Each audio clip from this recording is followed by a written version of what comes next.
22, and I have no idea what the fuck I'm doing. You grow up wanting to be remarkable, unique, extraordinary. You think you can change the world. Then life shakes you up, spins you around and spits you out. And you realize that out of the 15,000 applicants, maybe you're not the one. Hell, you're not even 1 in 3. Maybe you're unremarkable, plain, ordinary. Yet still,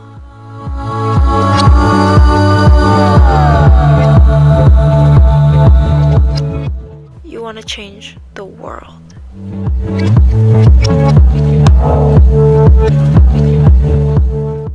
Or at least your own little corner of it.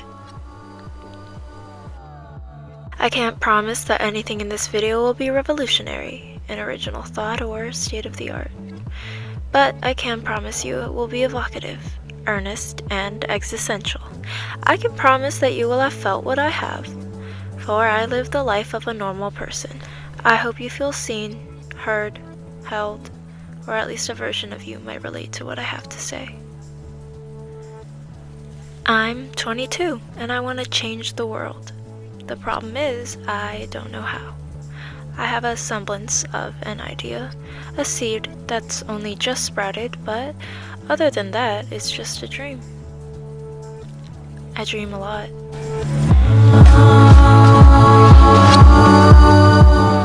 I'm in Europe on holiday, or does traveling sound better? I'm finding myself. I mean, like, really finding myself? Did you roll your eyes? Yeah. So did 16-year-old Megan. She would not approve of me now. 16-year-old Megan knew everything. 22-year-old Megan is on a cliche gap year Europe trip. Isn't that just for rich white people? Bourgeois fascists? That's not you, Megan. You're not afforded that luxury. You have to stay focused. Live in reality. Teen Megan would say it's just a way to delay the inevitable, starting a life, a job, a career.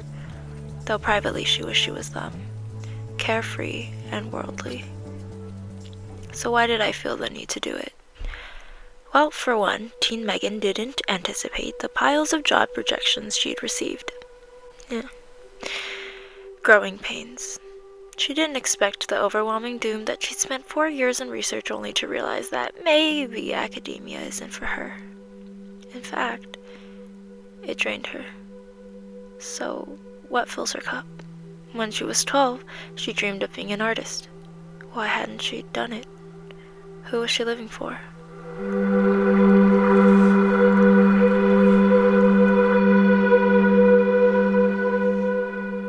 The good thing is, Teen Megan was a saver. That's how she afforded the luxury to prance around Europe like a true member of the bourgeois class. Well, if you count hostel living bourgeois.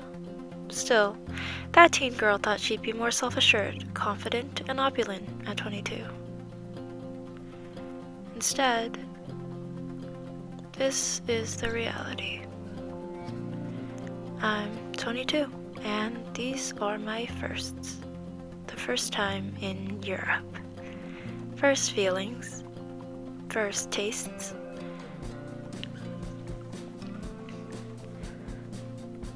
First time aimlessly wandering in more ways than one.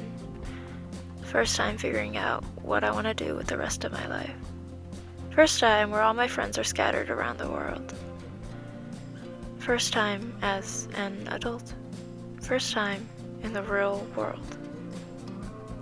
This is who I am, right now, the two sides of Megan.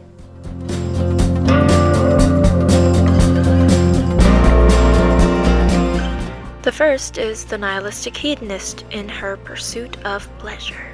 She's pretentious, cares about superficial things, aesthetics, movies, literature, and fashion without really understanding what it all means. She pretends to, attempts to be a part of high society, but she doesn't really get it. Not in any meaningful sense. Still, she appreciates it, nonetheless, and thinks maybe it matters a lot, and mostly, it doesn't matter at all.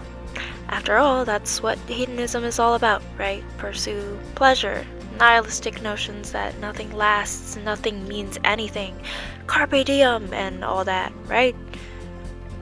Okay, now I'm just saying words, pretentious words.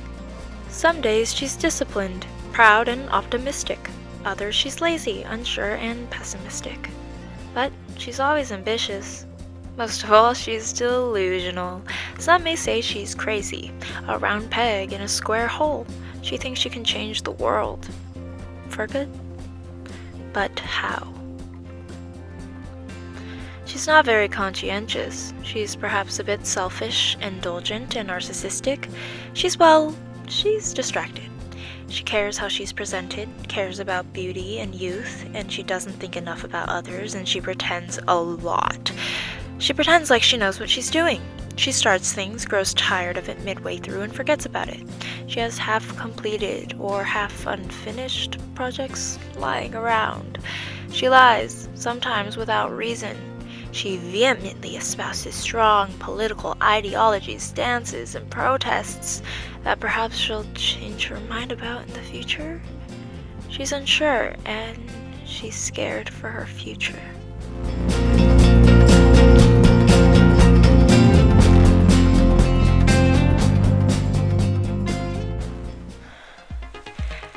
The other Megan is the existentialist. She figures out how to make life meaningful and good. She thinks it's beautiful she's experiencing her 20s in the 2020s. It's like she and the millennium are growing up together. She does this often, looking for little signs from the universe to reassure her she's on the right path. She's intentional and loves people even when she disagrees. She's intrigued. She loves storytelling and listening. She prays for happiness, health, and wealth. She's observant and loves to get lost in the world. She cares to love and be loved, and she loves to connect with people and make them laugh and think and feel, and she's prepared and she's intelligent. She's curious and learning new things every day. She thinks life is worth living. Places are worth seeing. People are worth meeting. Things are worth learning, and art is worth creating, even if none of it matters. She reads books, watches TED Talks, and listens to podcasts to learn more about the world around her, how others live, what makes them tick. She watches movies, attends galleries, museums, and listens to music to get more inspired. She's thoughtful and empathetic, caring, altruistic, creative, charismatic, imaginative, and determined. She cares to find meaning in the things she does and the people she breaks bread with.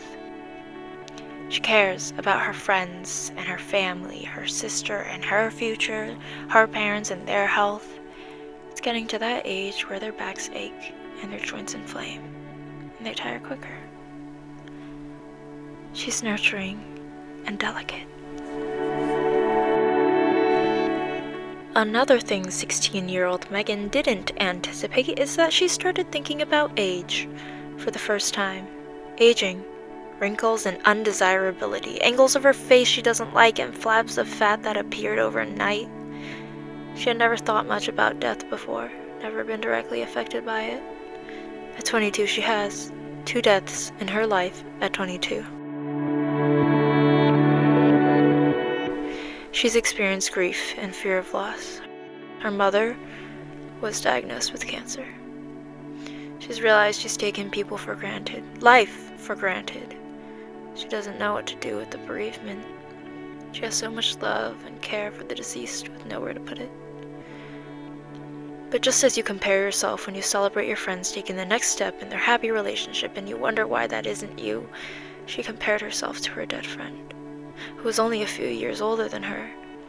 It made her wonder why. Why her and not me? Why is she still alive when the same freak accident could have happened to her?